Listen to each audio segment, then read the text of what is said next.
قرار غلق المحلات الساعة 10 أثار جدلا في جميع أنحاء الجمهورية. تعالوا معنا من الشارع المنياوي لنتعرف على آراء الناس.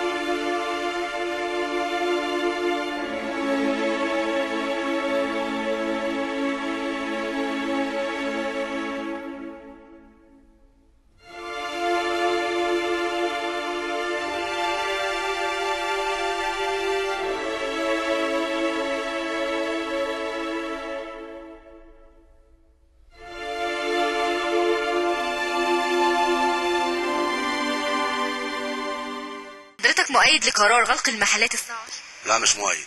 ليه؟ اللي دي فيها كانت تتحط جوه هتتلف عليا، ولا عشان الم معايا 5 6 ساعات. ده بالليل، والنهار عشان افرش معايا بتاع 10 ساعات.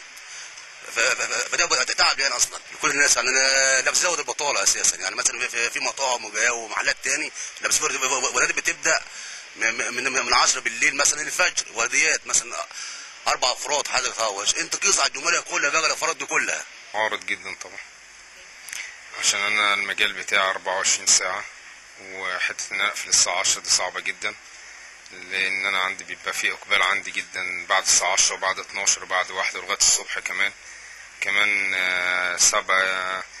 هو كده قرار مش هيتماشى معايا بالنسبه للنشاط بتاعي يعني، فانا مش مؤيد القرار ده خالص يعني، لان هيعمل بطاله في المكان ومش هيخلي الوقت ان احنا نشتغل زي ما كنا شغالين.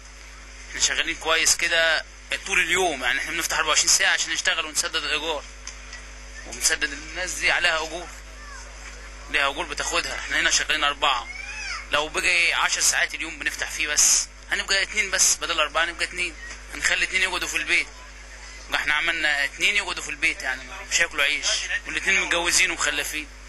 هيأثر عليا طبعا. انا بنزل الساعه 1 بالليل و2 بالليل، ما يعني انا بذاكر طول النهار مثلا في الكليه بتاعتي، برجع من الكليه متاخر بنام لي ساعتين، وبنزل الساعه 1 بالليل بحاول اشتري حاجاتي كلها يعني، فمش هينفع.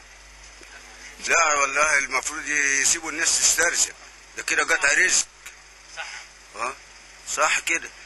هو والله قرار سليم يعني، مش ما فيهوش اي ضرر، ان هو كده اساسا يعني. هو بس هو عامه في شارع ابن خصيب الشغل بيبتدي من بعد الساعه 9، يعني الناس بتبتدي من الساعه 5 لغايه الساعه 8 بيبتدي الجو يبقى مريح كده، لغايه بعد الساعه 8 بيشتغل، الدنيا بتشتغل. بس هو عامه بعد الساعه يعني، هو لما يقفل الساعه 10 الناس تنتبه يعني. صراحه مفيش حد موافق على غيرك، انه مش مظبوط. هنقفل الساعه 10، احنا مثلا في الصيف بنبدا الشغل من الساعه 10 بالليل لغايه الساعه 1 بالليل، الناس ما بتنزلش قبل الساعه 10. ممكن في الشتاء شويه الشوارع بتفضل الساعه 10، لكن في الصيف مش هينفع معانا القرار دوت خالص. الاختلاف في الرأي لا يفسد الود قضية.